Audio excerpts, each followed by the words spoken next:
to misinterpret because men so often channel all of their needs for connection sexually. We then think men are sexually ravenous, but I think what we're really looking at is connection ravenous, but this is the language I know it in. Hello and welcome back to our channel. I'm Genevieve Gresset, and some viewers might recognise me as one of the matchmakers from Married at First Sight in the UK. And today I'm here with Dr. Avrum Weiss, and he's a speaker, he's a psychologist, and the award-winning author of the book Hidden in Plain Sight. And we're going to be talking, and I'm very excited to be deep diving with you, Avrum, on men and their emotional state, and especially the sexual side, which is often one of the sides that doesn't really get that much coverage or conversation. So, one of the things we thought is a very sensitive topic, and we want to uncover a little bit about what's made men so afraid of underperforming in the bedroom. Yeah, I'm glad we're talking about it because I agree with you. It's something we don't talk about nearly enough. So when we think about that, you've written an article that was published in Psychology Today recently. And one of the things, I'm just going to quote one of the bits from there, is sexuality for men is often filled with more anxiety than pleasure, and more focused on performance and pleasing their partner, and their own pleasure is often overlooked. Yes. So I wanted to sort of start with that and see what your thoughts and feelings were with that. It's a good place to start. I think this is one of those areas where the stereotypes that we have of men couldn't be more wrong. So the stereotypes typically about men sexually is that they're, to exaggerate somewhat, that they're very self-centered and interested only in their own pleasure. And in fact, if you look at the research that we have, men overwhelmingly, when you ask men what's important to you about sex, overwhelmingly they say pleasing my partner is the number one thing. So we have almost 180-degree misunderstanding. So you might wonder, how does it come about that men are more interested in pleasing their partner, which is, I think, the question that you're asking. Absolutely. And why do you think that is? I mean, when we look at it from a psychology point of view, why do we think that that's more important to them than taking pleasure for themselves? I think because primarily of the kind of gender role socialization that men are subject to. And one of the pieces of that is sort of the message to men that your value to anyone else is pretty much limited to what you do for them. In other words, you don't have value as a person. You have value because you earn an income, because you protect them, because you provide for them, because you take care of them.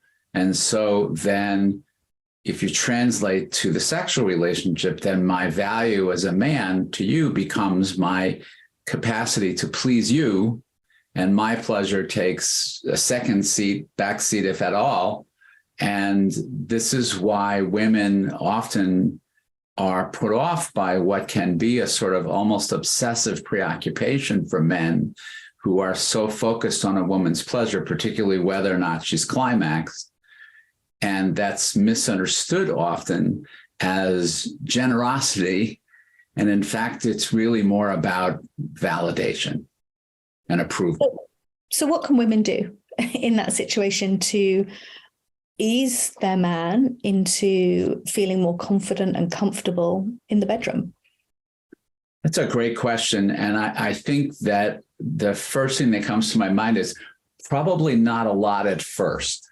It's probably going to take a while before there's enough comfort, mutual comfort and trust before a woman might begin to introduce questions like, this is fantastic. I really enjoy sex with you a great deal, but I'm also interested in knowing, what do you like? What is exciting to you? What's pleasurable to you? Or might I give you a massage? Or, something a little less threatening. Can I rub your feet for you? Something to sort of introduce. I think unfortunately, it's not just sexually, but men are often quite sort of divorced from pleasure in general. So I think that women could approach the topic more generally about pleasure.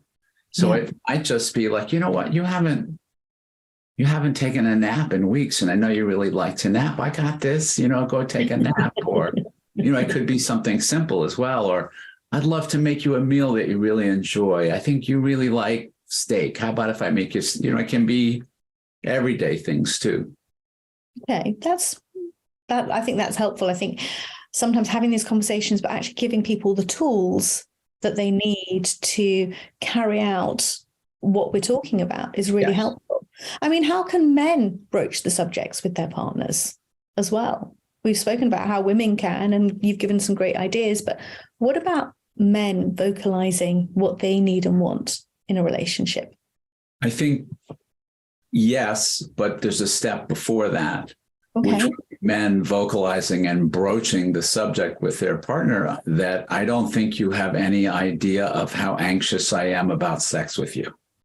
It may not be visible to you because perhaps physiologically I appear just aroused, and you may not know how worried I am about whether or not you are pleased with me. Let's face it, it's a difficult topic to broach. It is. It is. And I think it's one, we've already said it's uncomfortable. And it's one of those topics that not many men, I feel, would be brave enough to even set that conversation up in the first place. So what advice can you give to them? No. I was going to say, what advice can you give to them? Well, I want to start a half a step back and say something a little controversial, perhaps, which is that I think it's a more frightening topic for men in many ways than it is for women. And if you bear with me a moment. So first of all, if you just think about basic anatomy, sexual arousal, first of all, men have external genitalia. So men have always had to worry about their genitals being injured because they are external and subject to injury.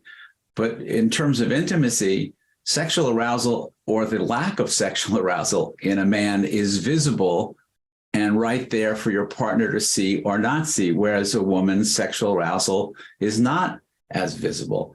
And then finally, if we're talking about intercourse, which is, of course, not the only sexual act, but intercourse requires male arousal and not so much female arousal. So there's sort of some biology which sets it up for the man to feel, I think, a bit more of that performance anxiety, as we call it.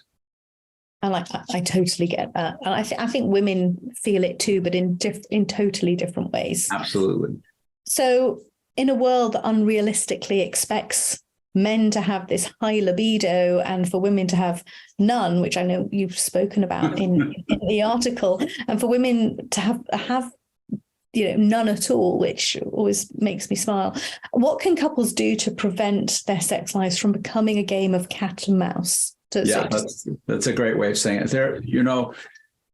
There's an old saying, and I repeat it now because I think there's often a lot of truth in old sayings. They don't happen out of happenstance.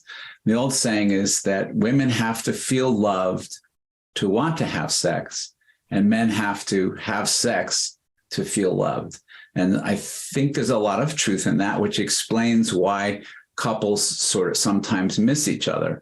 And so I think part of the way out of one way of talking about what you're referring to is sort of polarization, like couples getting polarized into one is the one who wants sex and one is the one who doesn't. So the alternative is to sort of mix and match some. So I think for many men, there are other physical connections besides intercourse, which are just as satisfying to men, because really at bottom level, what they're looking for is more of a validation and connection.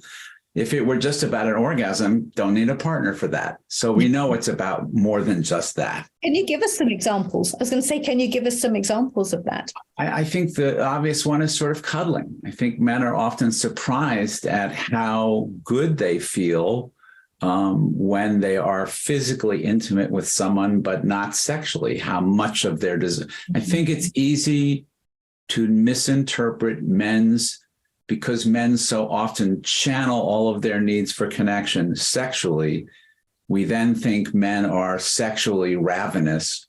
But I think what we're really looking at is connection ravenous, but this is the language I know it in. Okay. And I think if you think of it that way, then I think there's lots of ways to satisfy that for couples when the woman may not be feeling particularly sexual. So leading on from that, then, and we'll end with this one. What advice would you give to men and women who don't feel particularly sexual or even feel sexually inadequate? It's interesting. The phrase you just used, it just occurred to me as you said it, like, I don't think there is such a thing, because there's not a measure or a ruler or some measure of what adequacy is. You know, it's what two people are happy with each other. And so there's, I think for men, somehow the culture creates a bar that they feel. There was the New York Times did a really interesting story some years ago about, they asked teenage boys, where did you learn about sex and what did you learn? And of course they said, I learned about sex from pornography. And if you're watching pornography, if you're a young man, what you think about sex is that penises are 12 inches long and men are insatiable and they're a little rough and women like a little crazy stuff. Yeah. And what we're talking about are just two people having conversations with as few presuppositions as possible. Someone told me today that their partner is excited when he tells her about being sexually attracted to other women. I hadn't heard that before. And it doesn't matter that I haven't heard it before. It matters that she's turned on by that. And so it's you're two people with your own individual tastes, and that's what matters. So it's about finding that compromise as to what works for you sexually as a couple, is what I'm hearing as a sort of takeaway from this. Yeah, what matters to me and the variety of ways that I can feel satisfied. Thank you, Avrum. What a way to end the conversation. Good. As always, Avrum, thank you. And if you want to find out more, you can look up Dr. Avrum Weiss. He's got a website, he's got books that you can order. And of course, if you want to know more about the Matchmaking Company, please look us up at matchmakingcompany.com. Absolutely. As always. Thank you, Avrum.